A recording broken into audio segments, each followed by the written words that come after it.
कहे तेरे जैसा कोई नहीं। मैं गाया जहां भी बस तेरी याद थी, जो मेरे साथ मुझको तड़पाती रुलाती। सबसे प्यारी तेरी सूरत, प्यार है बस तेरा प्यार ही। माँ तुझे सलाम, माँ तुझे सलाम, अम्मा तुझे सलाम।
मेरा रंग दे,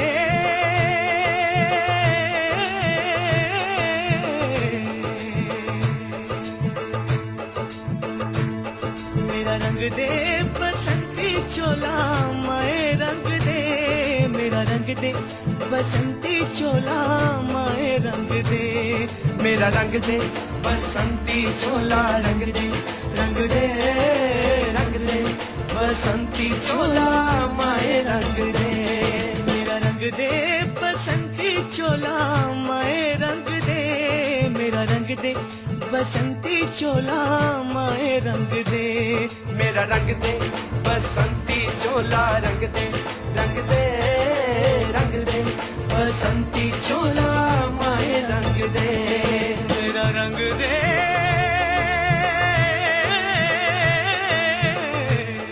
मेरा रंग दे,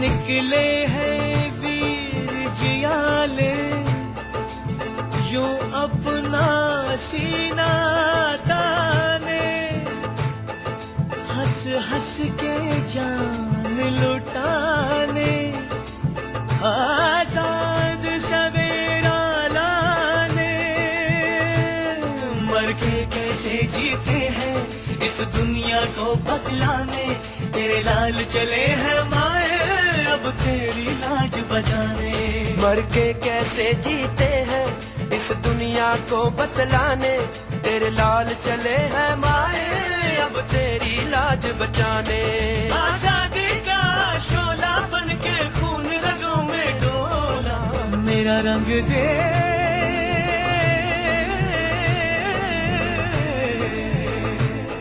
मेरा रंग दे बसंती चोला, माए रंग दे, मेरा रंग दे बसंती चोला, माए रंग दे, मेरा रंग दे बसंती चोला, रंग दे, रंग दे, रंग दे बसंती चोला, माए रंग दे।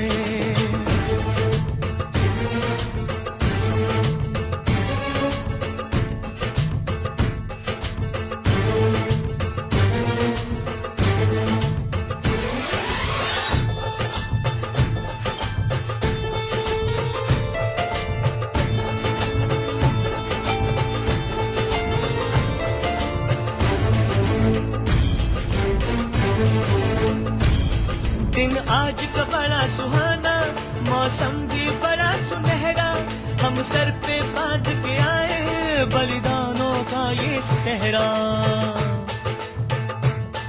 बेताब हमारे दिल में एक मस्ती सी छाई है देश अलविदा तुझको कहने की घड़ी आई है, महकेंगे तेरी फिजा में हम बन के हवा का झोंका, किस्मत वालों को मिलता ऐसे मरने का मौका, निकली है बारात सजा है इनकलाब का डोला, मेरा रंग दे, मेरा रंग दे,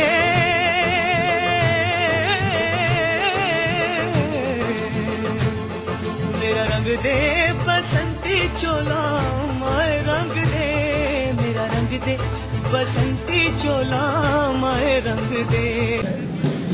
स्वदेशी जागरण मंच का राष्ट्रीय संगठन दिल्ली से आज आया और यहाँ वक्ता के नाते आया।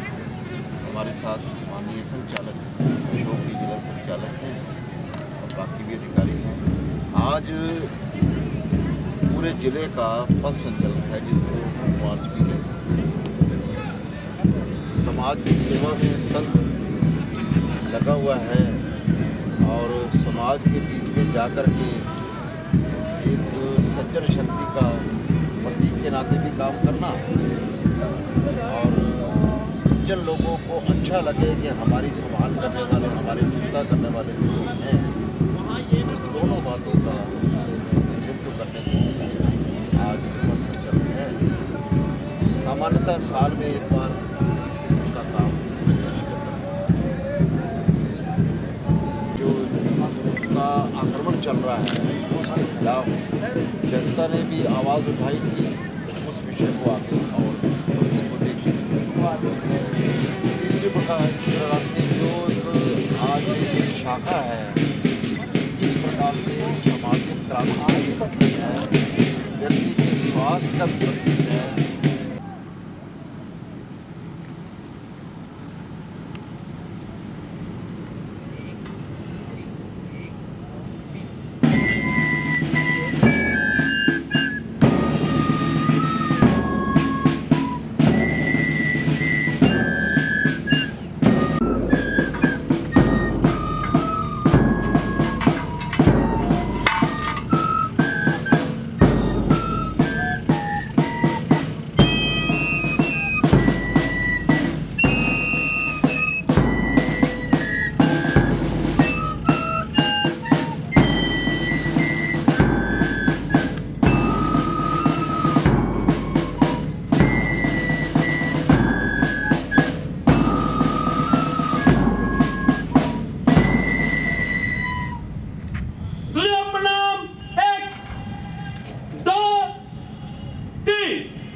संख्या वाहिनी क्रमांक 1 2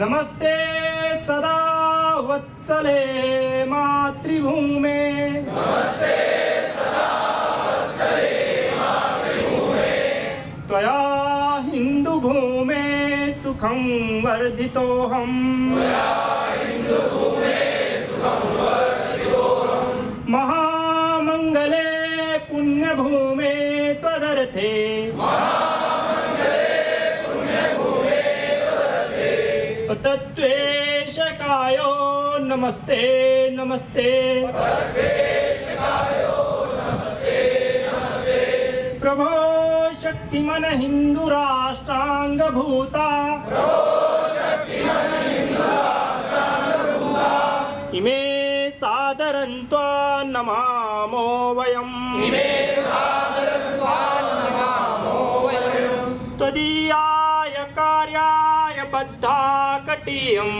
त्वदीयाय कार्याय बद्धाकटीयम्, शुभामाशिषं देहि तत्पूर्तये, वामानुषन्देहि तत्पूर्तये, अजय्याञ्च विश्वस्य देहि शक्तिम्, अधेयां च विश्वस्य देहि शक्तिम्, सुशीलं जगद्येन नम्रं भवेत्, शीलं जगद्येन नम्रं भवेत्, श्रुतं चैव यत् कण्टकाकीर्णमार्गम्, सुगन्धैव यत्कण्टकाकीर्णमार्गम्, स्वयं स्वीकृतन्नः सुगं कार्ये, श्रीकृतन्नः सुगङ्गारे, समुत्कर्षनिःश्रेयसस्यैकमुग्रम्, समुत्कर्षनिःश्रेयसैकमुग्रम्, परं साधनं नाम वीरव्रतम्, परं साधनं वीरव्रतम्,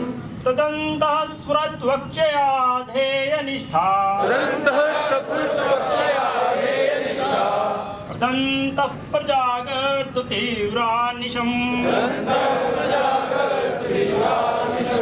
विजेत्री जन संवता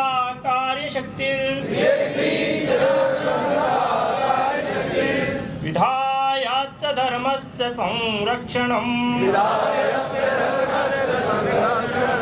परं वै भवन्नेतुमेतत्स्वराष्ट्रम्, समर्था भवत्वा शिशा ते वृषम् समर्था भूत्वा शिशादे विषम्। भारत माता की जय। भारत माता की जय। ध्वजा प्रणाम 1 2 3 प्रणाम।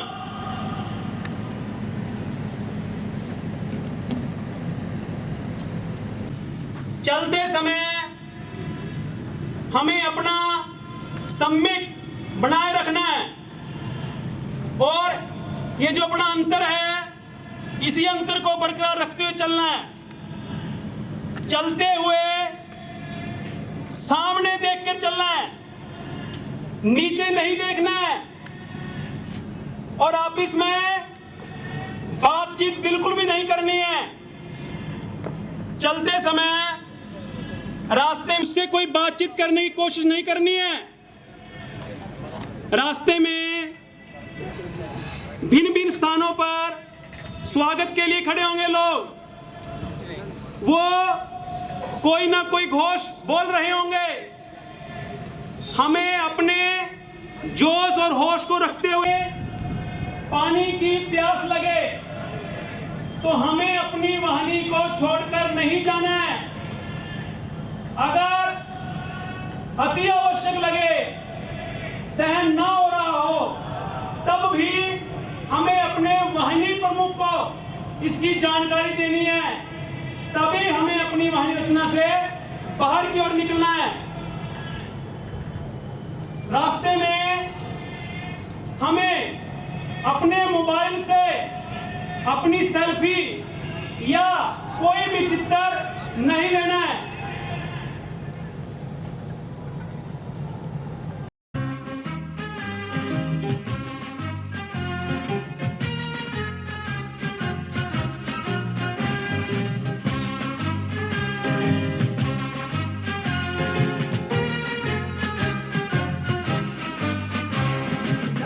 कदम बढ़ाएगा, खुशी के गीत गाएगा, ये जिंदगी है कौम की तो कौम पे लुटाएगा।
है वीर जवानों का, अलबेलों का, मस्तानों का, इस देश का यारो, इस देश का यारो क्या कहना, ये देश है दुनिया का गहना।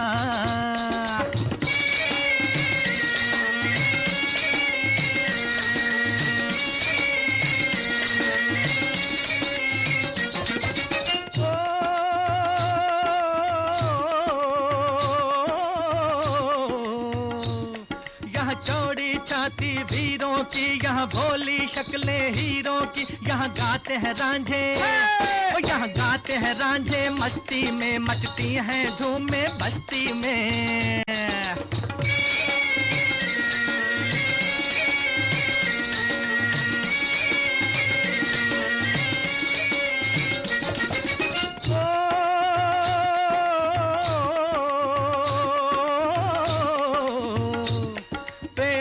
बहारे झूलों की, राहों में कतारे फूलों की, यहाँ हंसता है सावन, यहाँ हंसता है सावन, बालों में खिलती हैं कलियां गालों।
मेरा रंग दे,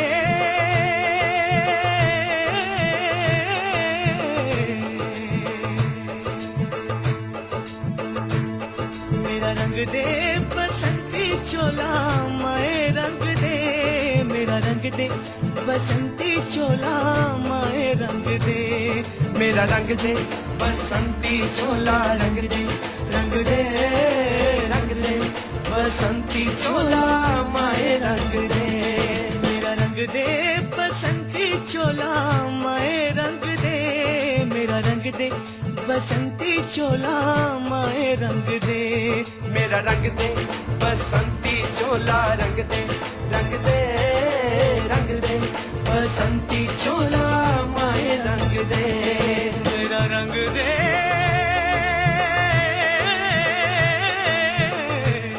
मेरा रंग दे,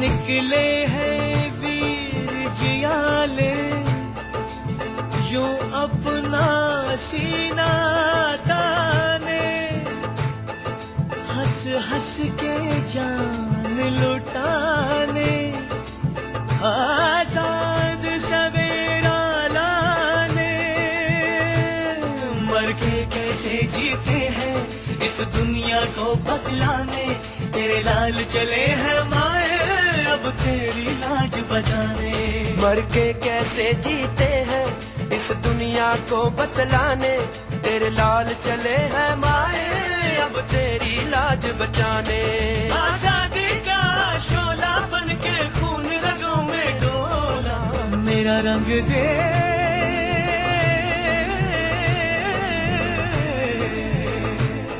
मेरा रंग दे बसंती चोला माए रंग दे, मेरा रंग दे बसंती चोला माए रंग दे, मेरा रंग दे बसंती चोला रंग दे, रंग दे रंग दे बसंती चोला माए रंग दे।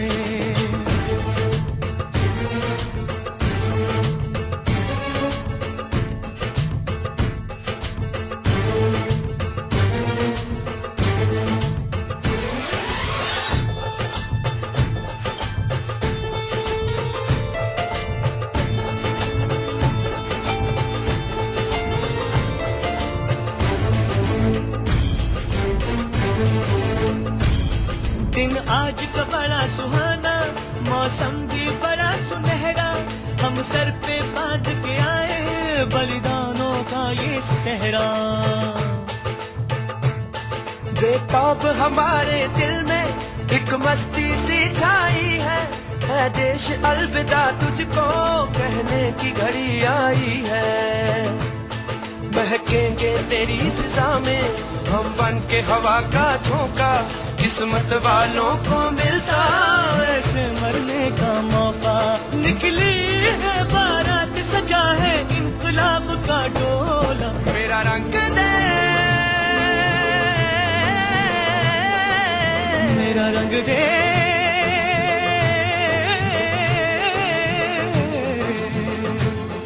मेरा रंग दे बसंती चोला माए रंग दे, मेरा रंग दे बसंती चोला माए रंग दे, मेरा रंग दे बसंती चोला रंग दे, रंग दे रंग दे बसंती चोला माए रंग दे, मेरा रंग दे बसंती चोला रंग दे, रंग दे रंग दे बसंती चोला माए रंग दे।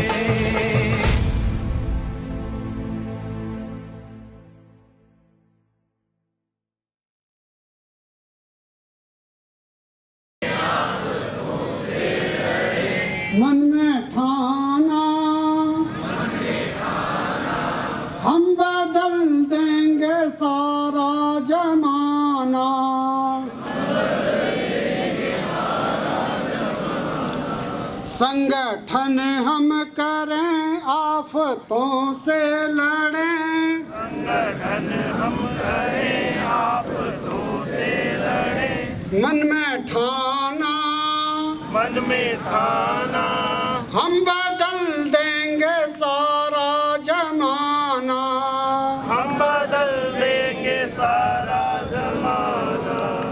शेर शिवराज की तेग खड़के, शिवराज की तेग खड़े, बोली हर हर महादेव गरजे, बोली हर हर महादेव गरजे। शेर शिवराज की तेग खड़के, शेर शिवराज की तेग खड़के, बोली हर हर महादेव गरजे, बोली हर हर महादेव गरजे।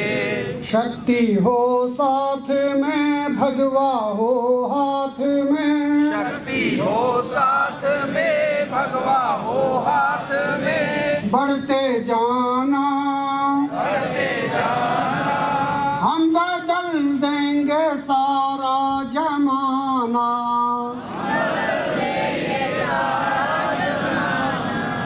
संगठन हम करें आफतों से लड़ें, संगठन हम करें आफतों से लड़ें, मन में ठाना मन में ठाना हम बदल देंगे सारा जमाना, हम बदल देंगे सारा जमाना। राणा प्रताप के वीरों जागो, प्रताप के वीरों जागो, वीर बंदा की संतान जागो,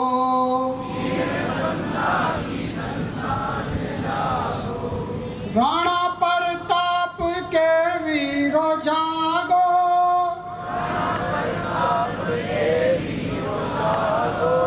वीर बंदा की संतान जागो,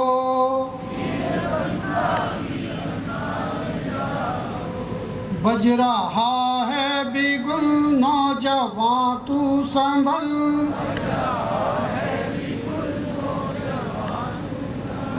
रण में जाना हम बदल देंगे सारा जमाना,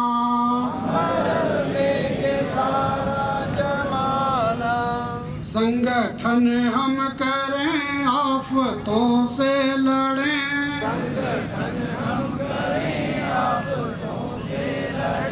मन में ठाना मन में ठाना हम बदल देंगे सारा जमाना,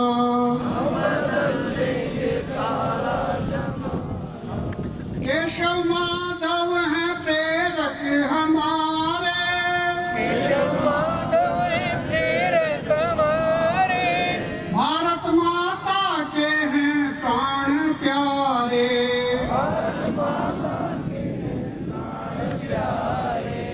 केशव माधव है प्रेरक हमारे,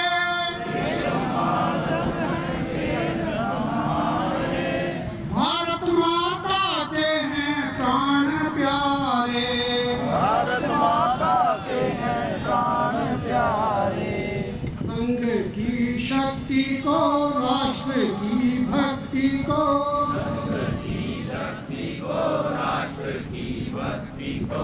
है बढ़ाना हम बदल देंगे सारा जमाना,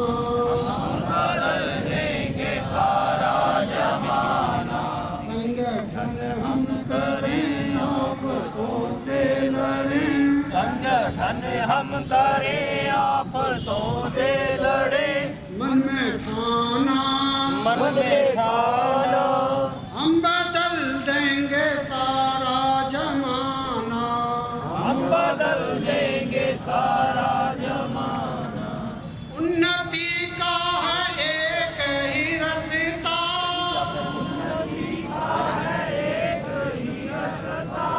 देश में है जरूरी समझ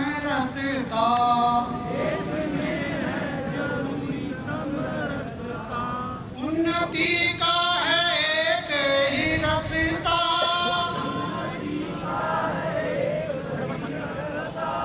देश में है जरूरी समरसता,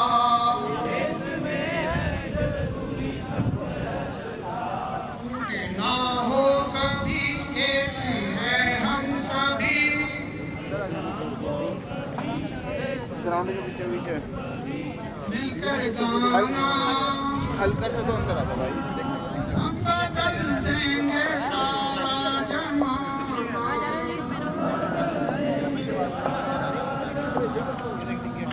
संगठन हम करें आफतों से लड़ें,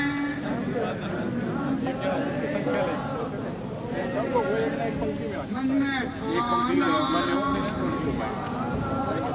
हम बदल देंगे सारा जमाना।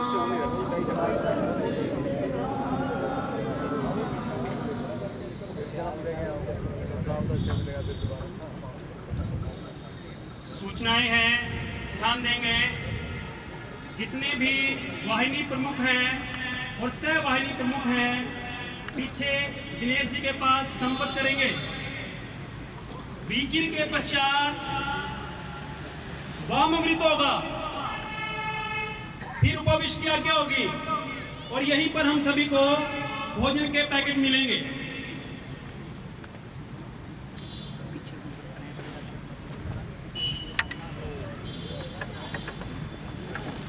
आज अपने अंबाला जिला का पथ संचलन का कार्यक्रम हम सब स्वयंसेवकों ने संपन्न किया। आप सब स्वयंसेवक और अपने अधिकारीगण सभी आज बधाई के पात्र हैं, तो मैं आप सबको बधाई देता हूं। अपने इस कार्यक्रम में हम सब स्वयंसेवकों एवं कार्यकर्ताओं ने तो काम किया ही, उसके अलावा अपने को इस कार्यक्रम को संपन्न कराने के लिए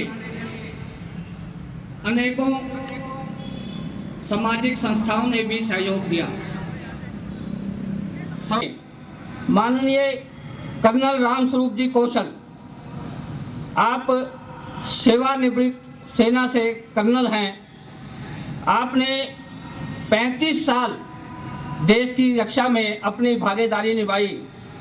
सेना के पदों पर रहते हुए अनेकों प्रकार के आपको मेडल मिले और वर्तमान में आप अपने विभाग के माननीय विभाग संघचालक की जिम्मेवारी आपके पास है। आपका निवास पंचकुला में है और आज के इस कार्यक्रम में जिन महानुभाव का अपने को मार्गदर्शन मिलने वाला है, कविता के बाद आप माननीय श्री कश्मीरी लाल जी, आप अंबाला शहर के मूल स्वयंसेवक हैं। 1984 से आप संघ के प्रचारक हैं। पूर्व में आप हरियाणा प्रांत के सह प्रांत प्रचारक, उसके बाद हिमगिरी प्रांत हिमाचल प्रदेश के आप सह प्रांत प्रचारक और उसके बाद आप पंजाब प्रांत के प्रचारक रहे। 10 साल से आप स्वदेशी जागरण मंच अपना एक विविध संगठन चलता है, तो उसमें आप काम कर रहे हैं। वर्तमान में आपके पास स्वदेशी जागरण मंच की संगठन की जिम्मेवारी है। आज कविता के बाद आपका ही मार्गदर्शन हम सबको प्राप्त होने वाला है।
तेरे जैसा कोई नहीं, मैं गाया जहां भी बस तेरी याद थी जो मेरे साथ।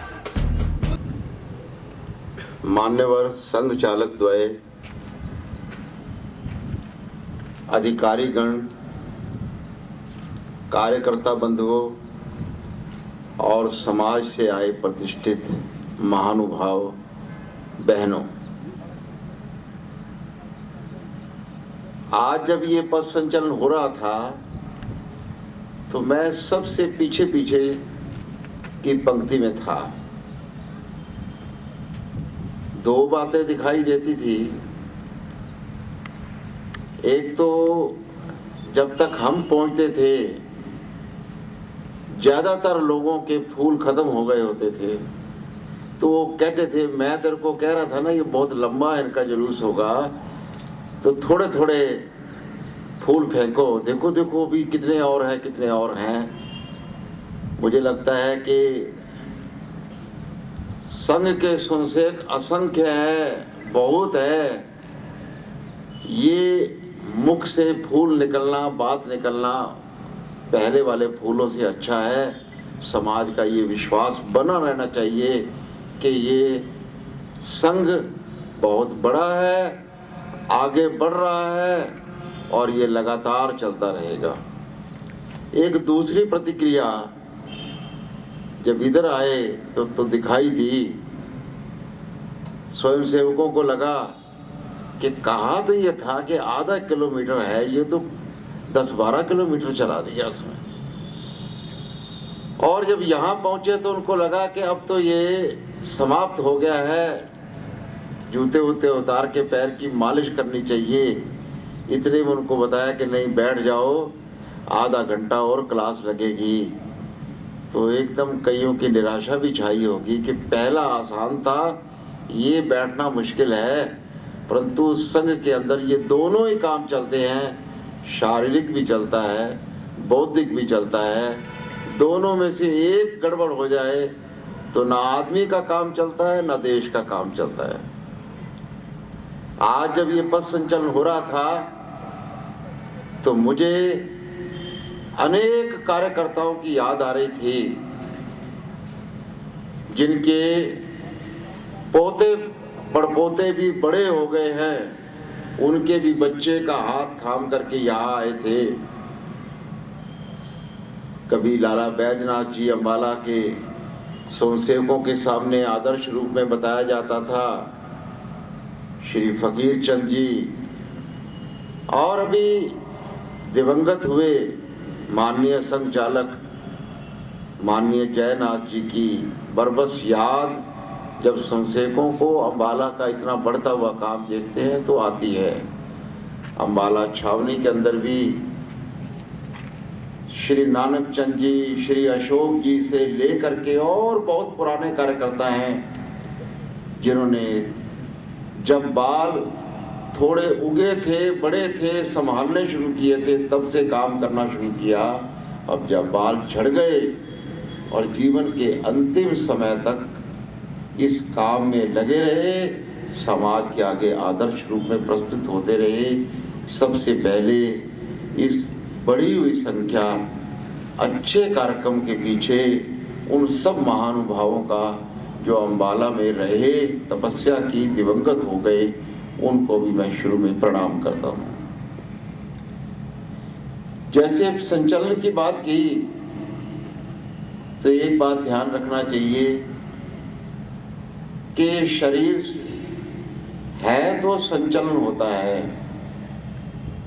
शरीर है तो आदमी अच्छी तरह से चलता है। शरीर बिगड़ जाता है तो अपना बोझ भी आदमी से उठाया नहीं जाता। इस शरीर को ठीक रखना ये दवाइयों के भरोसे नहीं रहता, ये केवल खाने पीने के भरोसे नहीं रहता। डॉक्टर हेडगेवार जी ने सोचा था 3 चीजों के भरोसे रहता है।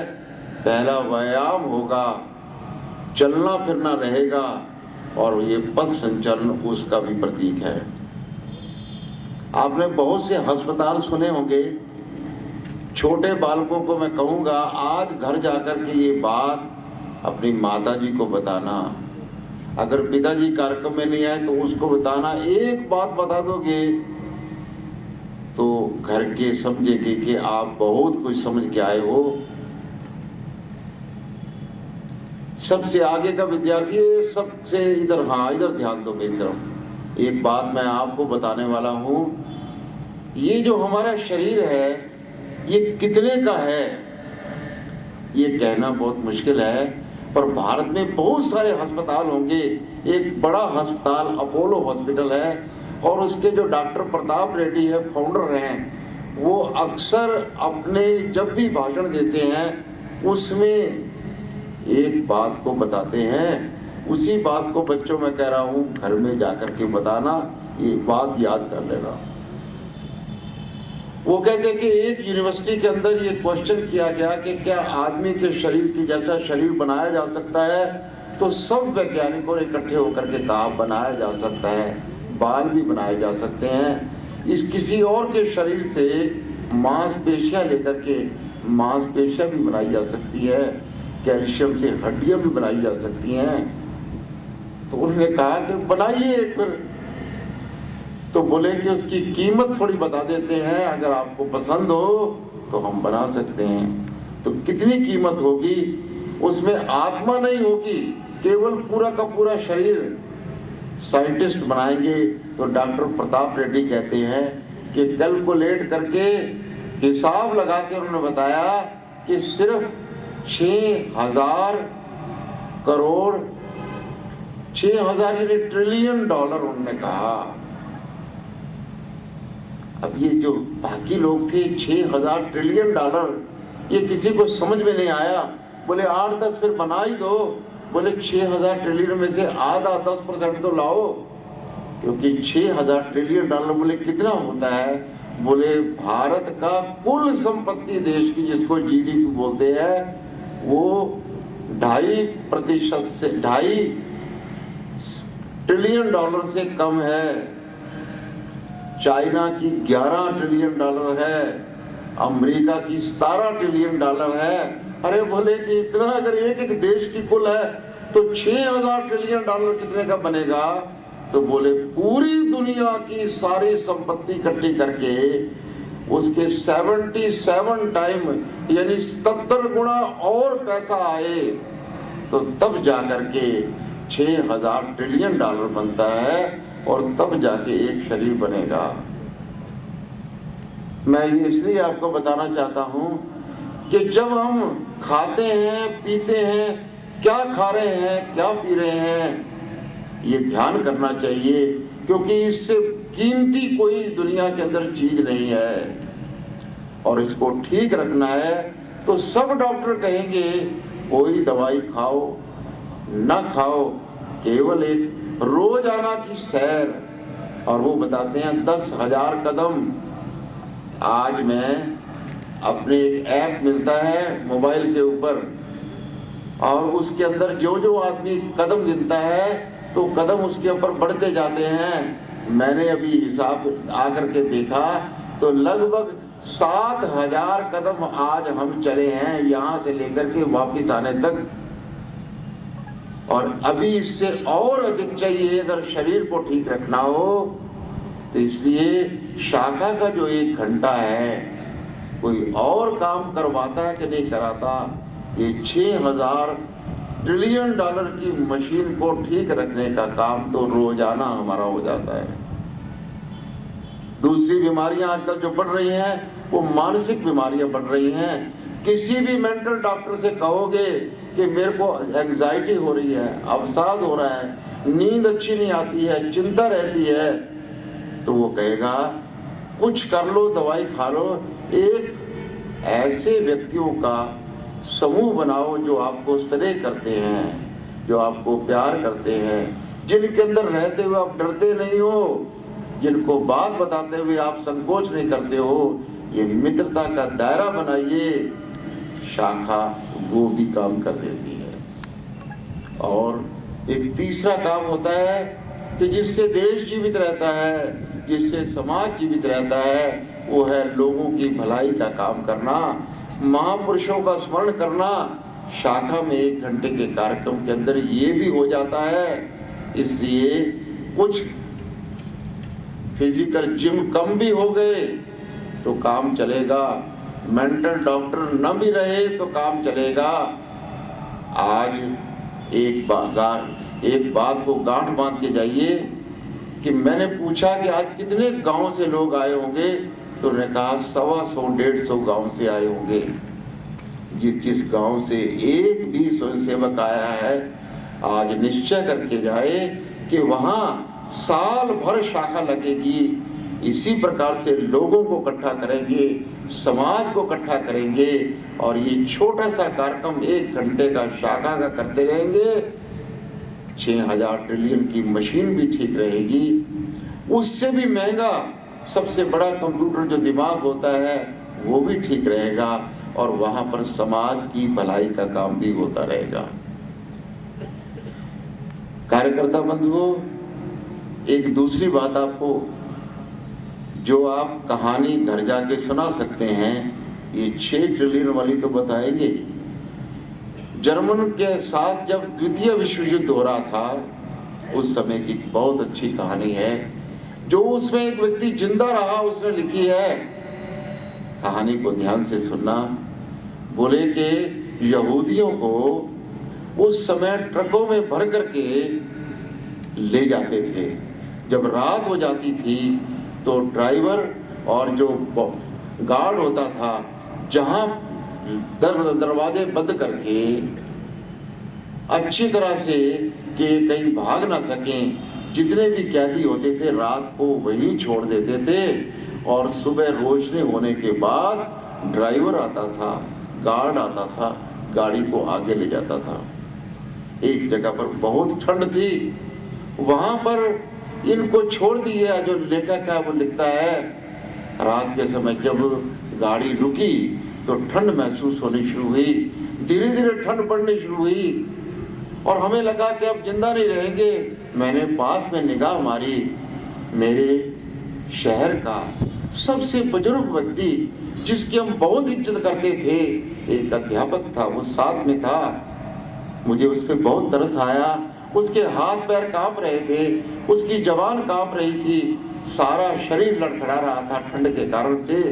तो मैंने पहले पैरों को मालिश करनी शुरू की, टांगों की मालिश की शुरू, फिर उनको अपने गले से लगा लिया, फिर उनकी गर्दन को रगड़ता रहा, उनकी मालिश करता रहा।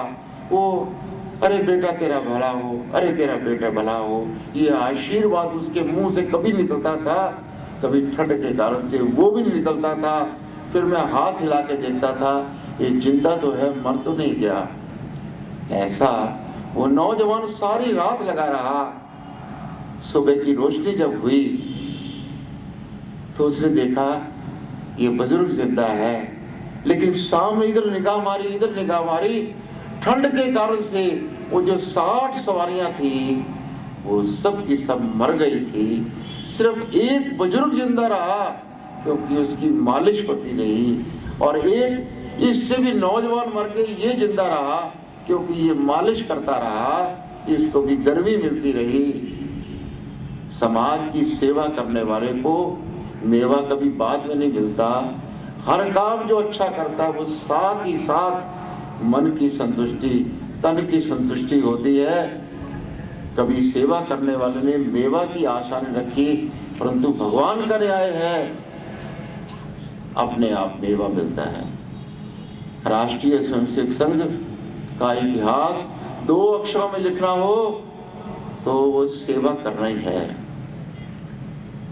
देश में जब कभी कोई भूकंप का जिक्र आएगा, देश में जब कभी कोई 2 ट्रेनें टकराई होगी उसका वर्णन आएगा, देश में जब कभी सुनामी आई होगी उसका वर्णन आएगा, देश के अंदर जब भी कोई प्राकृतिक आपदा हुई, मनुष्य द्वारा निर्मित आपदा हुई, जब जब उसका इतिहास लिखा जाएगा, पीछे एक कोने में जरूर लिखा जाएगा, यहाँ हजारों की संख्या में, लाखों की संख्या में सबसे पहले पूरा समय और अंत तक टिकने वाले कोई थे, फोटो खिंचा के जाने वाले बहुत होंगे, फोटो खिंचवाने के लिए आने वाले बहुत होंगे, पर सही मायने में जो सेवा करते रहे होंगे उसमें जिन संस्थाओं का नाम लिखा जाएगा अगली पंक्ति में राष्ट्रीय स्वयंसेवक संघ का भी नाम लिखा जाएगा।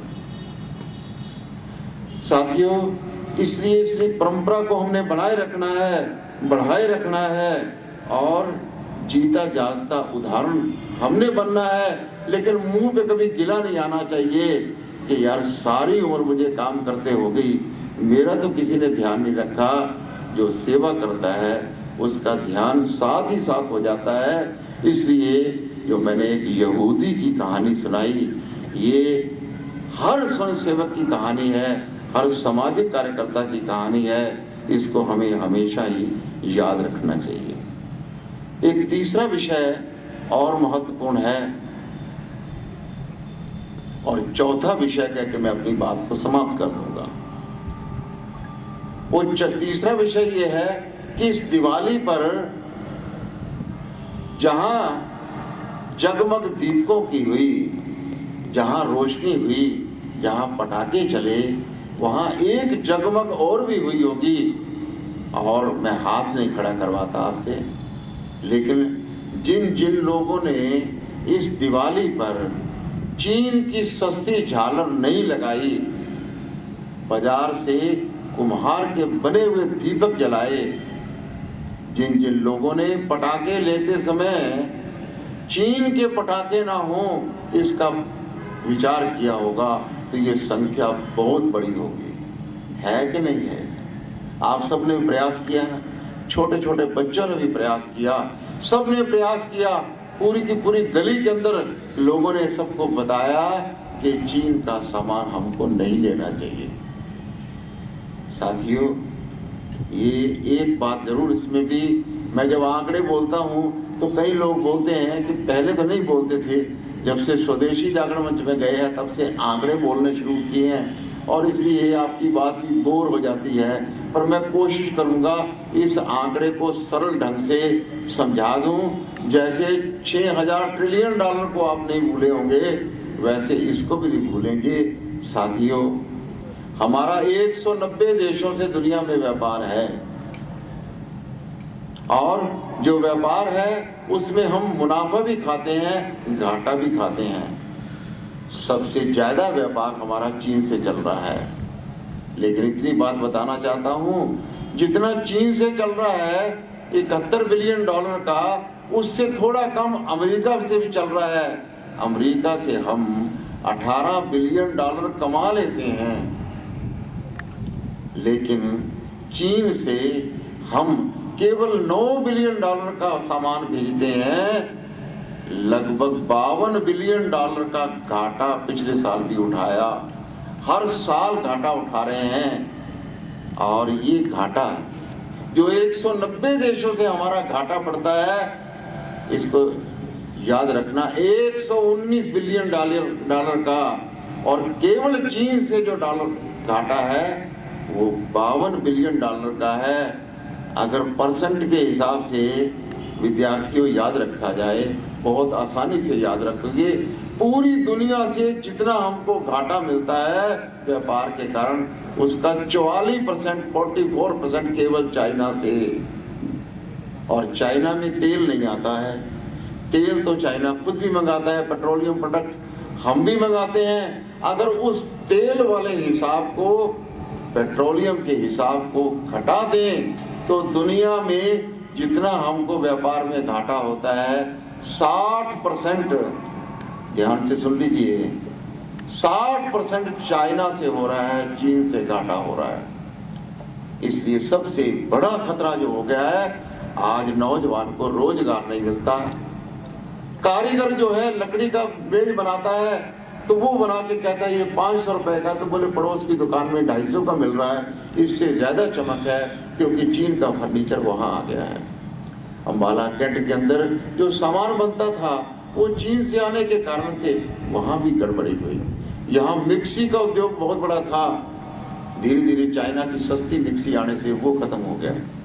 साथियों, हमारे रोजगार की रक्षा के लिए हमारे पर्यावरण को रक्षा के लिए और हमारी बाजार की रक्षा के लिए और सीमा की सुरक्षा के लिए चीन का सामान जिन्होंने नहीं खरीदा उन्होंने बहुत बड़ा काम किया है। जो हमारा सैनिक सीमा पर करता था वो यहाँ कर रहा है।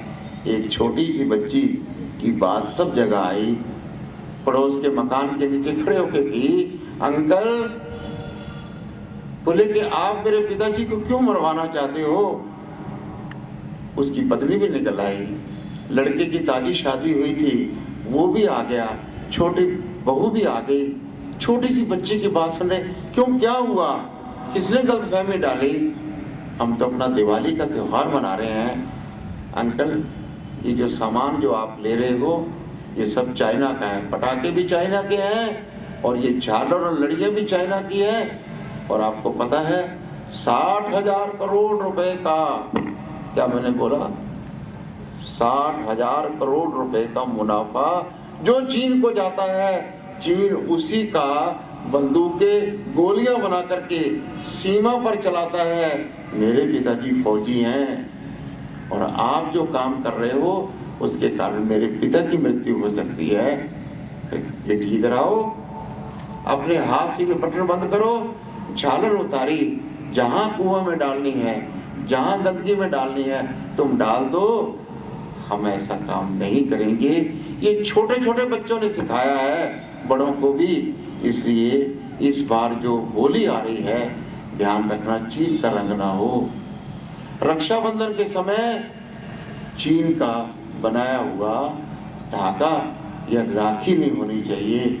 अपने देश की जब राखी आप इस्तेमाल कर रहे होंगे, अपने देश के पटाखे जो इस्तेमाल कर रहे होंगे, लाखों लोगों को रोजगार बनेगा। एक ही स्थान का बता देता हूँ, ये शिवकाशी से पटाखे बन के आते हैं। अभी मैं वहां गया था, उन लोगों ने हमारी संस्था का बहुत बड़ा स्वागत किया। बोले 3 साल से आप लोग ये काम कर रहे हो कि चीन के पटाखे ना लो, चीन का सामान ना लो। हमारे 2 लाख लोगों का रोजगार दोबारा से सृजित हो गया है। कभी कभी पानीपत की जो मिंक ब्लैंकेट बोलते हैं, कंबल की इंडस्ट्री में भी यही किया है। पूरे देश में ये हुआ है। दिवाली फिर आने वाली है। छोटे छोटे कामों से बड़े काम होते हैं। इसलिए चीन के सामान को हम जितना लेंगे इतना देश का नुकसान होगा और चीन का सामान का जितना बहिष्कार करेंगे उतना बड़ा फायदा देश को होने वाला है। साथियों, ये छोटे बच्चे इतने जोश में आकर के दंड नहीं चलाना। चीन के खिलाफ हमने सामान नहीं लेना, अभी दंड लेकर के नहीं जाना वहां पर। एक अंतिम बात कह करके मैं अपनी वाणी को विश्राम दूंगा। ये पहली वाली की जोड़ के साथ में बोल रहा हूं, पूरी दुनिया के अंदर पिछले साल हिसाब लगा था कि जो 725 करोड़ की आबादी है, दोबारा बोल रहा हूं, 725 करोड़ की जो दुनिया में आबादी है, उसकी जो नीचे की आधी आबादी है 362 करोड़, इनका सारी संपत्ति जो इकट्ठी की गई उसका हिसाब लगाया तो एक तरफ था। 2010 में जब ये हिसाब लगा था तो ऊपर के जो अमीर लोग थे उनकी संपत्ति भी गिनी गई। आप हैरान होंगे, ये कोई ऊपर के 1 लाख या 1 करोड़ लोग नहीं थे जिनकी आमदनी 360 करोड़ लोगों के बराबर थी। 2010 में 322 लोग थे, 11 में जाकर के 250 हो गए, फिर 227 हुए। पिछले साल 2015 के अंदर जनवरी के अंदर जो हिसाब लगाया था तो 62 लोगों की आमदनी ऊपर के 362 करोड़ लोगों के बराबर है। और इस साल जो हिसाब लगा तो और गड़बड़ होगी, केवल 8 आदमियों की आमदनी 360 करोड़ लोगों के बराबर हो गई। इसलिए जब हम सामान खरीद रहे होते हैं तो केवल चाइना का तो है ही है, साथ में देखें हम 8 लोगों का फायदा कर रहे हैं। या 360 करोड़ लोगों का फायदा कर रहे हैं। हमें गरीबों का, हमें किसानों का, हमें मजदूरों का अधिक से अधिक रोजगार हो, इसलिए चीन का भी और बाकी का सामान का बहिष्कार करना है। अब जो आखिरी बात बता रहा हूँ वो इस सब को भूल भी जाएंगे तो वो याद रहनी चाहिए, तो सब काम हो जाएंगे। गुजरात का एक राजा था, नाम उसका कर्ण सिंह था। बहुत प्रतापी था, मेहनती था, हिम्मती था। मुगलों की सेना बरसों से उसके बॉर्डर पर खड़ी थी लेकिन हमला नहीं कर पाती थी। एक गलती उससे हुई, अपने ही एक सेनापति की पत्नी को उसने अपने हवस के लिए रखा। लोग बहुत दुखी हुए। जो प्रधानमंत्री था वो राजा के पास गया कि आपको ऐसा नहीं करना चाहिए। अरे बोले कर दिया तो कर दिया। उसने कहा ये गलत है, गलत प्रभाव पड़ रहा है। बोले तुझको बताया है कि जाओ।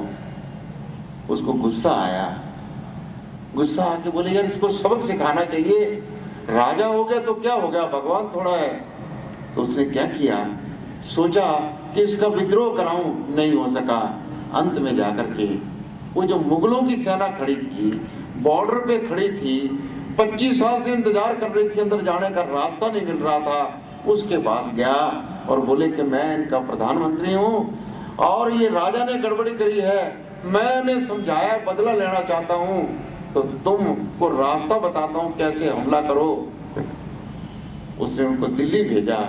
ये दिल्ली वाले राजा को भी, इसको भी मना करके और उस पर सारी कमजोरियां बताता है, हमला करवाता है। हमला कामयाब होता है। कामयाब होने के बाद जब राजा की गर्दन उड़ा रहे थे, सब मंत्रियों की गर्दन उड़ा रहे थे, तो उसके बाद ये बहुत छाती तान के खड़ा था। तो वहां के सेनापति ने इसको बुलाया। इसको लगा कि मेरे गले में हार डालेंगे और तलवार लेकर के सिर कलम करने से पहले उसको बताया कि जो अपने देश का नहीं हो सका वो हमारा क्या होगा। आज तुमने उसके राज बताए हैं, कल हमारे राज बताए हैं, बताओगे, इसलिए तुम्हारा खात्मा जरूरी है। और आप जानते हैं, इतिहास बताता है कि कर्ण सिंह के हारने के बाद मुगल सेना दक्षिण तक गई, वरना कभी जा नहीं सकी। परम पूज्य गुरु जी जिनका ये फोटो लगा है, ये अपने एक भाषण में बोलते हैं, बौद्धिक में बोलते हैं, राजा के अंदर व्यक्तिगत चरित्र की कमी थी, उसने गड़बड़ी की, लेकिन मंत्री जो दुखी हुआ उसमें राष्ट्रीय चरित्र की कमी थी। व्यक्तिगत चरित्र के कारण से तो आदमी बच सकता है, सिर्फ वही नुकसान उठाएगा, लेकिन राष्ट्रीय चरित्र अगर खत्म होगा तो पूरा देश भुगतेगा, वो भी भुगतेगा, आने वाली संतानें भी भुगतेंगी। आज जब अनुकूलता का समय होता है तो रोज किसी न किसी बात पे गुस्सा आता है, इसको ऐसा किया, उसको ऐसा किया, मेरे को ध्यान नहीं दिया, ये बहुत गड़बड़ कर रहे हैं, वो मजे लूट गया। तो कई बार जो व्यक्तिगत चरित्र है वो बार बार सामने आता है। अंग्रेजों के 200 साल के राज में एक बार भी एक अंग्रेज ने दूसरे अंग्रेज के प्रति विरोध में नहीं बोला, एक भी उदाहरण नहीं मिलता, क्योंकि राष्ट्रीय चरित्र था, इसलिए थोड़ी संख्या में भी कामयाब हुए। संसिक बंधुओं, ये जो बात मैं अंत में कह रहा हूँ आज देश के लिए बहुत जरूरी है। कहीं जातियों के नाम पर झगड़े, कहीं मजहब के नाम पर झगड़े, कहीं छोटी छोटी बातों के कारण से झगड़े, और किसी झगड़ा नहीं है तो अपने घर में ही झगड़े। छोटी छोटी बातों को देख करके, मैं मानता हूँ बातें बहुत बड़ी होती होगी, पर व्यक्तिगत चरित्र के साथ साथ हम अपना राष्ट्रीय चरित्र का भी ध्यान रखें। व्यक्तिगत चित्र के अभाव में वो व्यक्ति गिरेगा, राष्ट्रीय चरित्र के अभाव में सारा देश परेशान होगा। राष्ट्रीय स्वयंसेवक संघ व्यक्तिगत चरित्र भी सिखाता है, लेकिन उससे बड़ी बात है कि राष्ट्रीय चरित्र भी सिखाता है। आज उसके दोनों के मेल की आवश्यकता है। और जो बात मैंने पहले की, ये लेबोरेटरी हर घर में होनी चाहिए, हर गांव में होनी चाहिए। और एक माँ को मैंने देखा, बच्चे के यहाँ काला टीका लगा रखा था। मैंने कहा माँ ये टीका क्यों लगाया हुआ है? बोले इससे नजर नहीं लगती। तो मैंने कहा दाईं ओर से कोई देख गया तो फिर क्या होगा? बोले आपने देखा नहीं, मैंने दाएं गाल पे भी टीका लगा रखा है। और मैंने कहा किसी नजर लगाने वाले ने बाईं ओर से देख लिया, बोले इधर भी एक क्रॉस कर रखा है काले रंग से। और मैंने कहा पीछे से देखा तो एकदम घबरा गई, आप क्या बोल रहे हैं? मैं कहा बुरी नजर वाला तो कहीं से भी देख सकेगा। बोले फिर क्या करूं? मैं कहा आपको मैं तरीका बताता हूँ, न बाएं न दाएं न नीचे ऊपर कहीं काला टीका नहीं लगाना पड़ेगा। संघ की काली टोपी इसको पहनानी शुरू करो, ये नजर से भी बच जाएगा और दुनिया के फालतू नजारों से बच जाएगा। ये संस्कार जो संघ में दिए जाते हैं हर गांव के अंदर, इसको लगातार ये हमारा लेबोरेटरी बने, ये शाखा खुले, ये कार्य विस्तार और देश में समरसता का भाव हो। इन दोनों बातों के साथ मैं अपनी वाणी को विश्राम देता हूँ।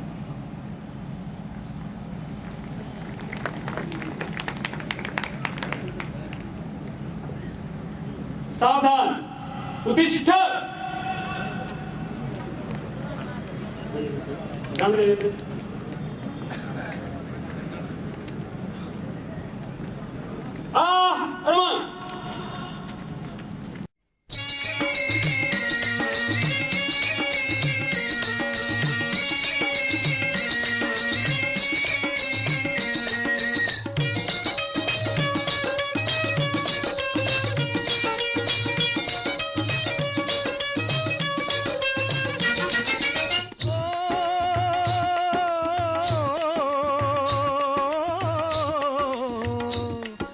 देश है वीर जवानों का, अलबेलों का, मस्तानों का। इस देश का यारो, इस देश का यारो क्या कहना, ये देश है दुनिया का गहना।